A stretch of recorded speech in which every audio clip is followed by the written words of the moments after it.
Ok.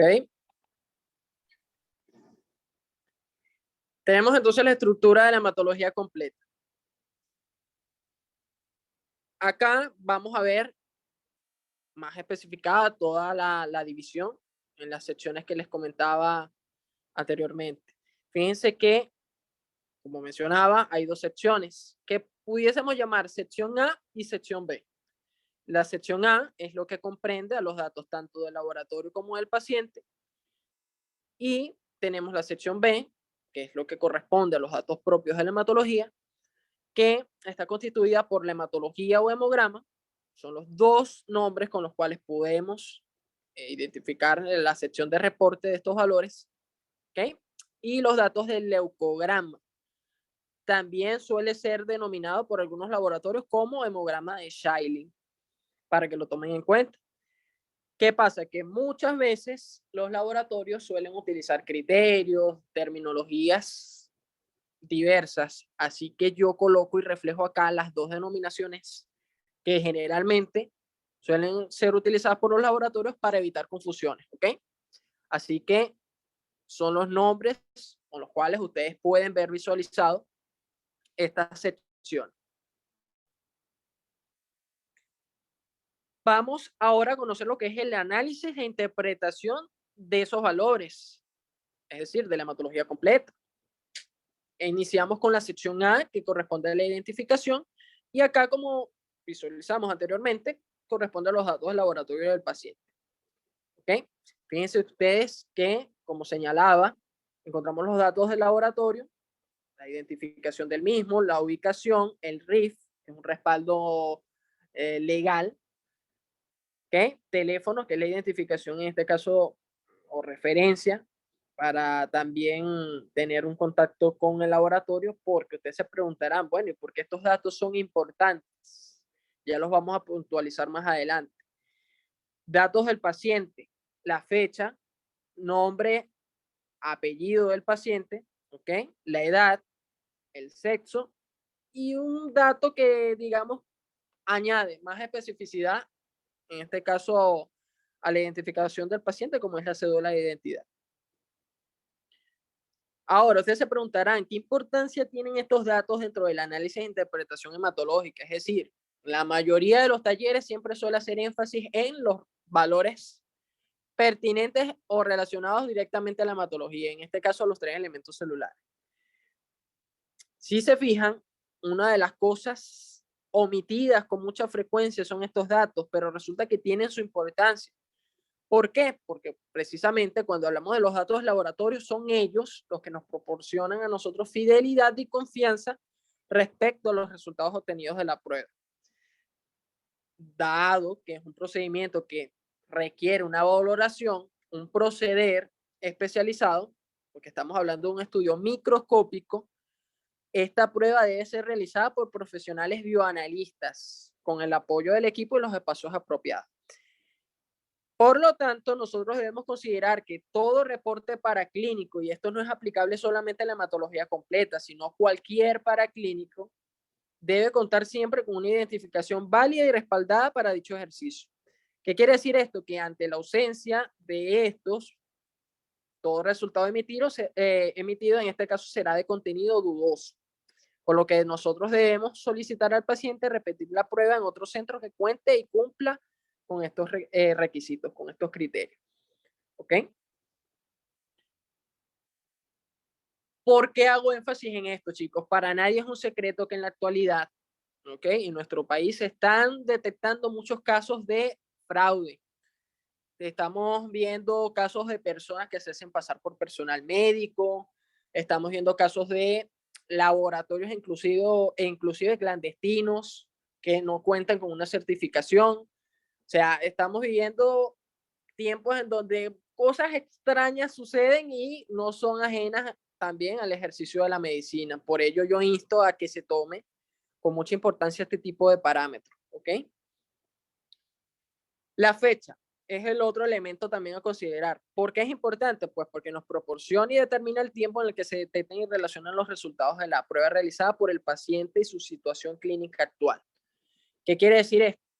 Y bueno, nosotros en el momento en que llega a nuestras manos una hematología completa con un paciente con sintomatología, nosotros no solamente debemos limitarnos a confiarnos que tiene un paraclínico, que cuenta con un respaldo, porque muchos son los pacientes que llegan con una sintomatología crónica, que llegan presentando síntomas de hace meses, semanas, y se confían en pruebas hematológicas que tienen una data de meses e inclusive de años. ¿Ok? Entonces, acá es importante que ustedes siempre tomen la fecha como también un punto de valoración importante, porque si ustedes, y cito de ejemplo en este caso la hematología, que es el punto tratado actualmente, ¿ok? Le llega un paciente con una hematología de 3 meses de realizada al momento de que se les reporta a ustedes, esa hematología carece de, digamos, valor, carece en este caso de garantía. ¿Por qué? Porque toda hematología mayor a 3 meses se puede considerar en este caso caducada, vencida, válido a cualquier terminología que ustedes quieran aplicar. ¿Ok? Importante eso, para que lo tomen en cuenta. Ya sea que estos resultados se reflejen fisiológicos o patológicos, nosotros podemos en este caso correlacionar los resultados con el estado de salud o enfermedad en su defecto del paciente en un periodo de tiempo determinado. ¿Qué quiero decir con esto?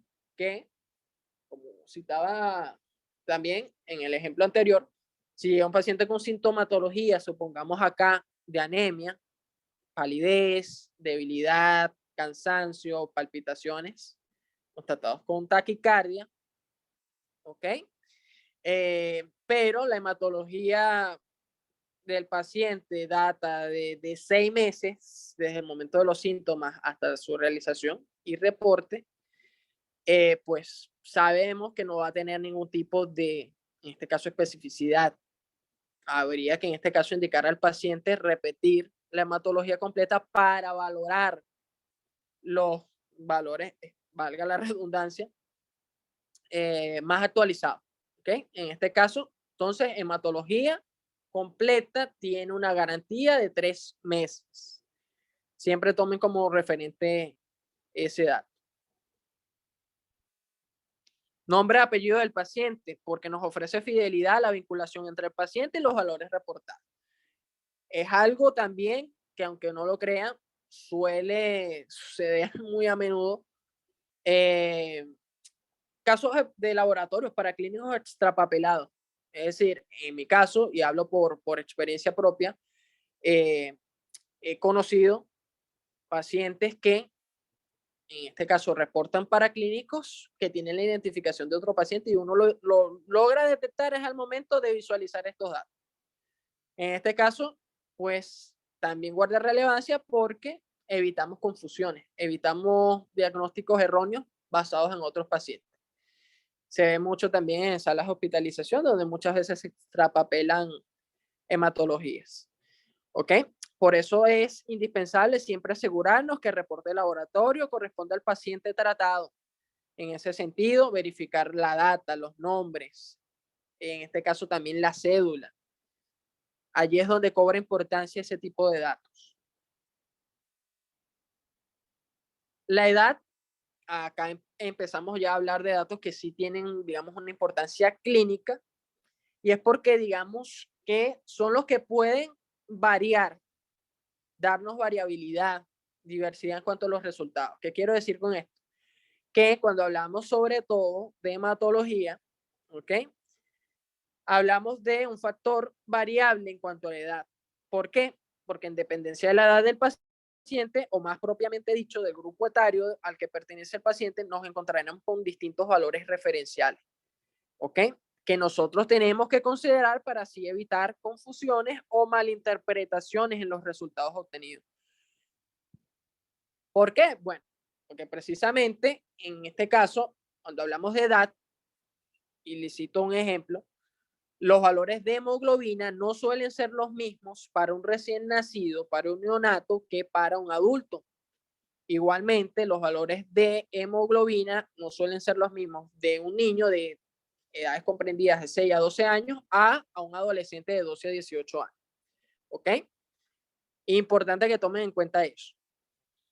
El sexo, bueno, es un parámetro que, al igual que la edad, guarda su importancia porque, en dependencia del sexo, diferenciado fisiológicamente en masculino y femenino, podemos encontrar variaciones en los resultados. ¿Ok? Así, vamos a ver también más adelante que, digamos, para citar un ejemplo, los valores de glóbulos rojos en una mujer no van a ser los mismos fisiológicamente hablando, ¿ok? Que la concentración de glóbulos rojos en un hombre. Hay variaciones fisiológicas que debemos también tomar en cuenta para evitar confusión. ¿Queda claro esto? Bastante. Ok. Necesito que todos vayan en sintonía y que todo lo expresado acá se esté entendiendo perfectamente. Si tienen dudas, no duden en expresarlos, ¿ok? Recuerden que están precisamente favorecidos bajo esta dinámica para respaldar, para de todas maneras ustedes saldar cualquier tipo de duda o inquietud que pueda presentar al momento. Ok, entonces, tomando en cuenta que no me han expresado dudas, doy por hecho que todo queda claro hasta el momento. Vamos a la sección B, que corresponde al reporte de valores. Daniela dice que no se le ven las diapositivas. Trata de salir y volver a entrar, porque si se están viendo. Y no logro escuchar bien lo que dice. Es el internet. Pudiese ser la conexión. De todas maneras, indique si el problema prevalece. Ahora sí, ¿Ahora sí? Ah, perfecto. ahora sí se ve. Ajá. Ok, ¿se perdió de algo? Porque tenemos que conocer también hasta qué punto Sí, logró. o sea,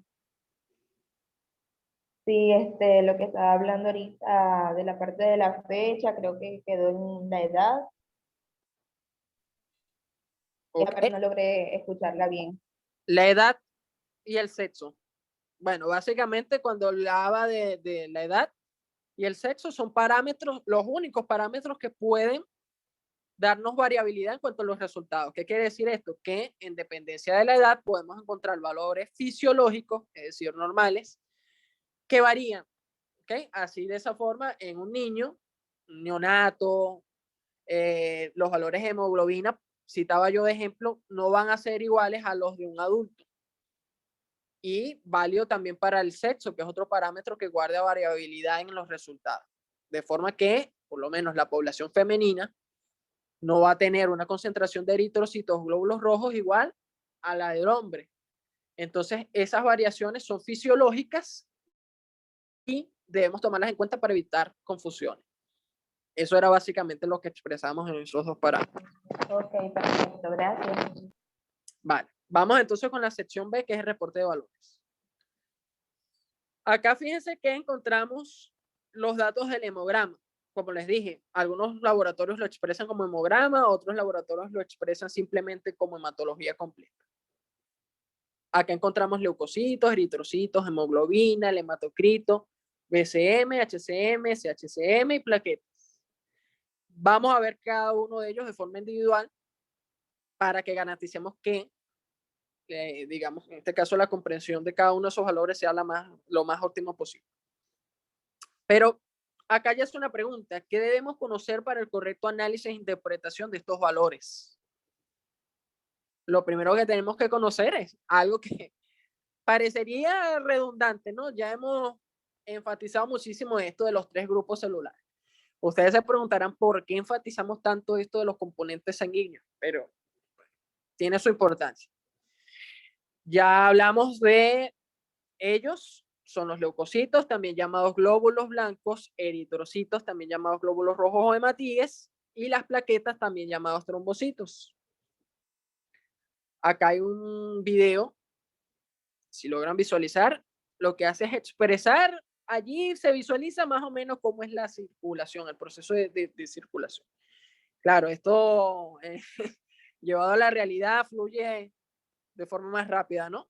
Pero si ustedes alcanzasen a ver, yo sé que el video está algo allí pixeleado, la calidad del video no es la más óptima, pero se logra ver algunos componentes celulares. Acá de mayor tamaño acá el eritrocito, que corresponde a los glóbulos rojos.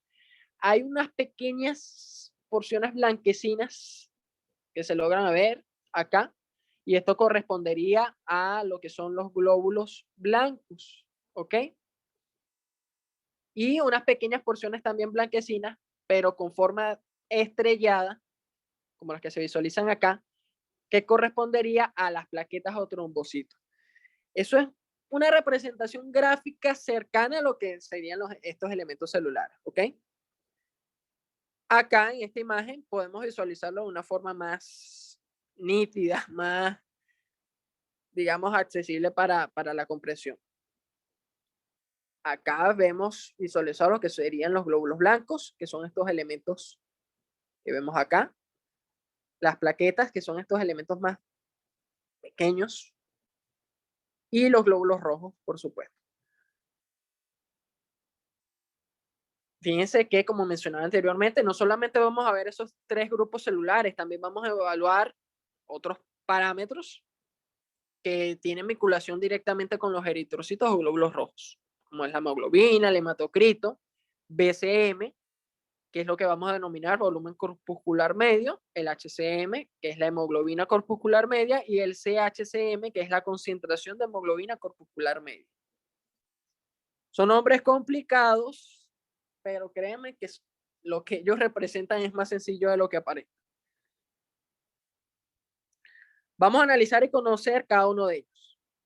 Vamos a empezar por los glóbulos blancos. Este es el orden en que ustedes van a interpretar la hematología completa, ¿ok? ¿Por qué digo esto? Porque no todos los laboratorios suelen utilizar el mismo orden.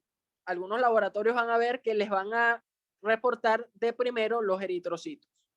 El deber ser, ¿ok?, es que estos estén reportados en este orden. El hemograma debería reportar principalmente a los leucocitos. Hago esa aclaratoria porque no todos los laboratorios reportan el orden de forma correcta. Pero bueno, los glóbulos blancos leucocitos. ¿Qué son los leucocitos? Los leucocitos, también denominados glóbulos blancos, son un grupo diverso de células. A diferencia de los glóbulos rojos o en su defecto las plaquetas, estamos viendo que los glóbulos blancos son un grupo de células, es decir, no son una unidad celular en particular, sino que lo que denominamos nosotros como leucocitos, en realidad son un grupo de células diversas porque comparten características diferenciadas que en su defecto tienen una función en común. En este caso, ¿cuál es la función principal de los glóbulos blancos? Lo planteo como pregunta. La defensa, o sea, por parte del sistema inmune a agentes patógenos. Exactamente. El sistema inmunológico guarda un arma especial, en este caso serían los leucocitos o los glóbulos blancos. Es decir, ellos participan en la defensa o inmunidad de nuestro organismo. ¿Ok? Fíjense ustedes que los glóbulos blancos, comparten la misma línea celular que los glóbulos rojos y las plaquetas. Acá tenemos a la célula madre, que es el hemocitoblasto, y fíjense ustedes que cuando hablamos de leucocitos, ¿ok?, hablamos de un grupo de células diferenciadas, ¿ok? De esa forma tenemos los denominados granulocitos, que corresponde a los basófilos, eosinófilos y neutrófilos. Tenemos los agranulocitos, en este caso serían los monocitos y linfocitos. ¿Ok? En pocas palabras, vamos a hablar, cuando hablamos de leucocitos, de 5 células en particular, que son esas que acabo de citar. ¿Qué función cumplen estas comunidades celulares? Las distintas formas de leucocitos comparten el rol importante de ser y dirigir por sí mismos la respuesta de defensa del cuerpo contra microorganismos. Cuando hablamos de microorganismos, eso nos va a puntualizar directamente procesos infecciosos o, en su defecto, sustancias extrañas para el sistema inmunológico. Para defender adecuadamente al organismo, se activa un número suficiente de leucocitos que recibe el aviso de que un microorganismo infeccioso o, en su defecto, una sustancia extraña ha invadido el cuerpo y mediante orientación celular, que es un proceso que nosotros denominamos como quimiotaxis, permite que estas células lleguen al punto donde son necesarias para destruir y digerir el patógeno. Hecho que es lo que va a suponer la elevación de los leucocitos. Es decir, que toda elevación de leucocitos nos habla de un proceso infeccioso en curso o, en su defecto, la presencia de un agente que nuestro organismo reconoce como extraño. Y es tal esa eficacia, esa, digamos, especialidad que guarda en este grupo celular, que fíjense ustedes que yo les muestro acá el ejemplo de un leucocito versus un parásito. Es el nombre que recibe este video. Y fíjense ustedes la eficacia que tiene este, al punto de que estas células trabajan en conjunto para, precisamente, como mencionaba, atacar ese agente extraño. En este caso estamos viendo el ejemplo de la actividad de los leucocitos ante este agente parasitario. ¿Ok? Se da el mismo ejemplo de leucocitos versus bacterias. Las bacterias, como microorganismos, requieren, digamos, que una actividad celular de los leucocitos más especializada, porque a diferencia de los parásitos, las bacterias, por sus características citoplasmáticas, por sus características celulares en sí, del mismo microorganismo, requiere, digamos, una respuesta más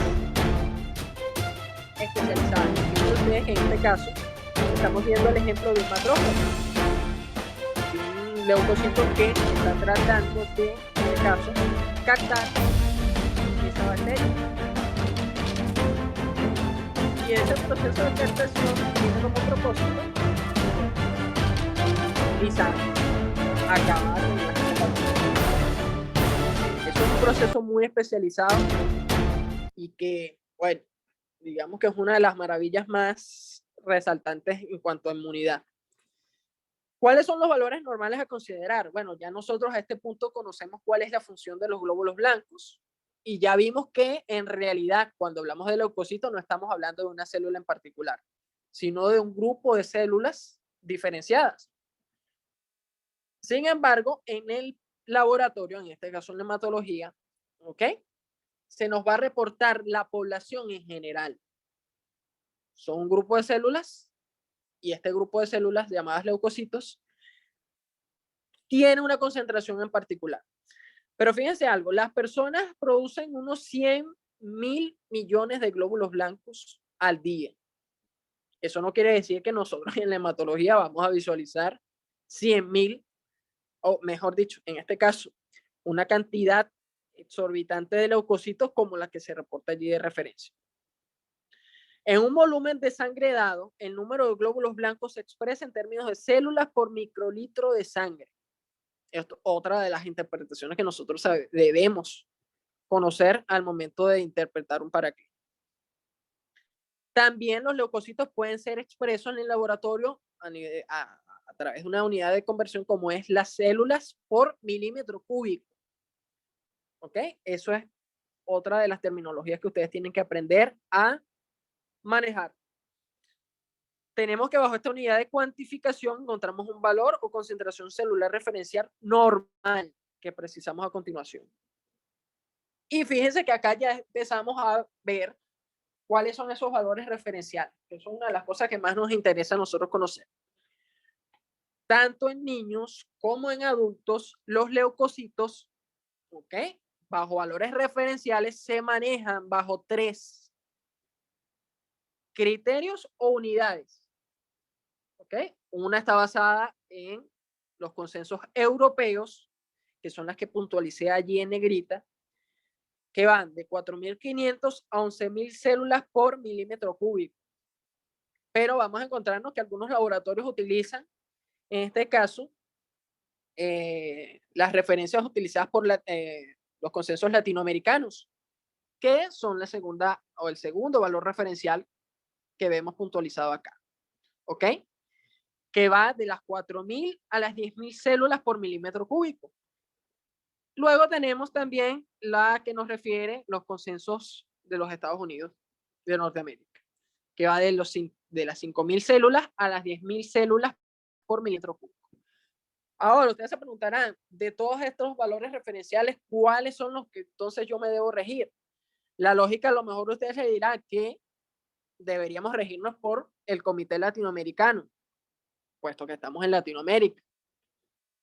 Pero por, digamos, sugerencia y porque, bueno, nosotros también debemos tener no solamente el respaldo de los criterios locales, sino también internacionales, porque ellos también se basan en estudios más especializados.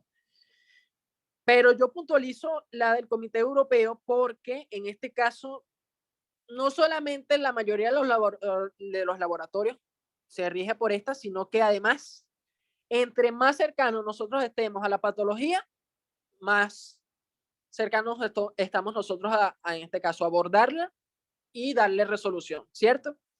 Entonces, por ello, yo les recomendaría que se basen en el consenso, en este caso europeo. ¿Ok? Que ustedes se quieren basar en el latinoamericano o en el proporcionado por los Estados Unidos, también es válido. Eso de todas maneras se los puede determinar inclusive el laboratorio mismo. ¿Ok? Con esto lo que quiero decir es que cualquiera de esos valores referenciales que ustedes utilicen es totalmente válido.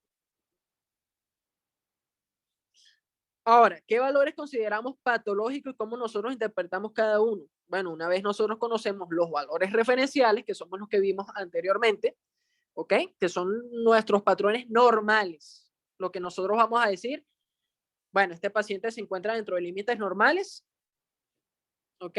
No hablamos de un proceso infeccioso. Entonces, cuando hablamos de resultados patológicos, y esto es algo que es una regla, digamos que universal, que se va a aplicar a todos los paraclínicos, ¿ok? Es que patológico es aquello que se encuentra en una cantidad o concentración elevada o alta, o aquella que se encuentra por debajo, disminuida de los valores referenciales. ¿Ok? Eso es lo que nosotros vamos a considerar patológico. Y es importante que lo tomen en cuenta también. De esta forma, cuando hablamos de leucocitos elevados, el término que nosotros vamos a utilizar es leucocitosis.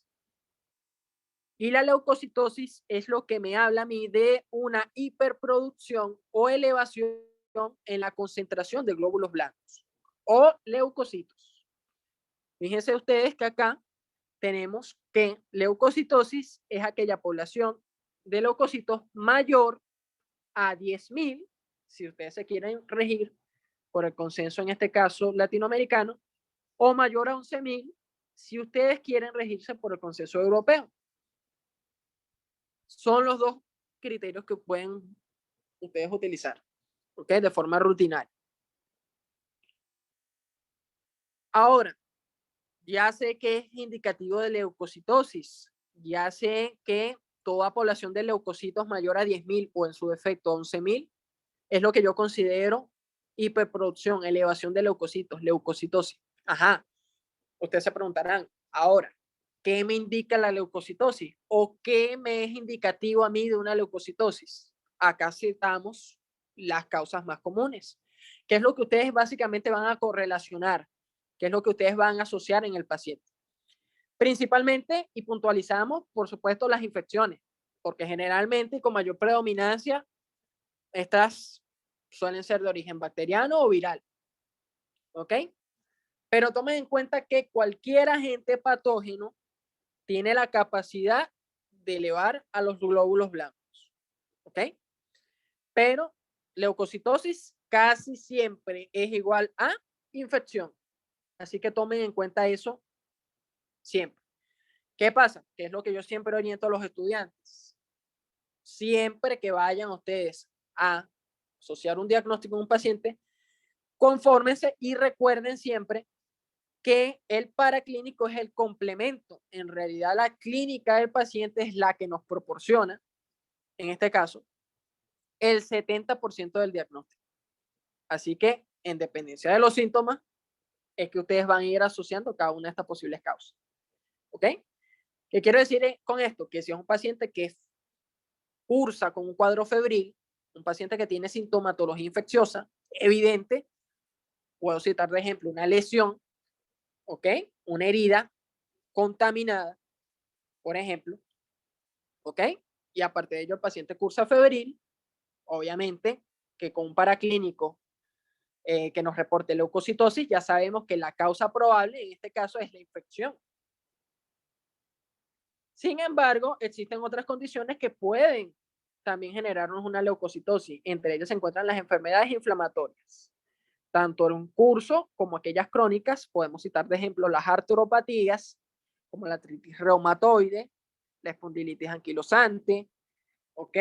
Las artrosis a largo plazo generan como reacción respuestas inflamatorias, ¿ok? Que pueden darme también una elevación de leucocitos. Las reacciones alérgicas graves también pueden inducirme una leucocitosis, ¿ok? Es común que el paciente, por ejemplo, asmático, tienda a tener también leucocitosis reportada, como es el caso también del paciente con rinitis crónica. Así que tomen en cuenta eso también. Quemaduras de gran compromiso, como las que vemos visualizadas acá, también son causa común de leucocitosis. Así como las enfermedades autoinmunes. Es el caso de las artropatías como la artritis reumatoide, que también citaba acá, que es un ejemplo por excelencia también de procesos inflamatorios crónicos que pueden darme también una leucocitosis. Que existen casos más especiales, y los citos especiales porque son menos comunes, pero no por ello quiere decir que no estén presentes y sean causa también de leucocitosis. Acá citamos ejemplo la reacción medicamentosa. Aumenta la producción de glóbulos blancos, sobre todo cuando el paciente tiene un consumo crónico de corticosteroides. ¿Ok? En el caso de esos pacientes asmáticos, pacientes con EPOC, la enfermedad pulmonar obstructiva crónica, ¿ok? Que son pacientes que tienen un consumo de corticosteroides prolongado, suelen desarrollar a largo plazo una leucocitosis.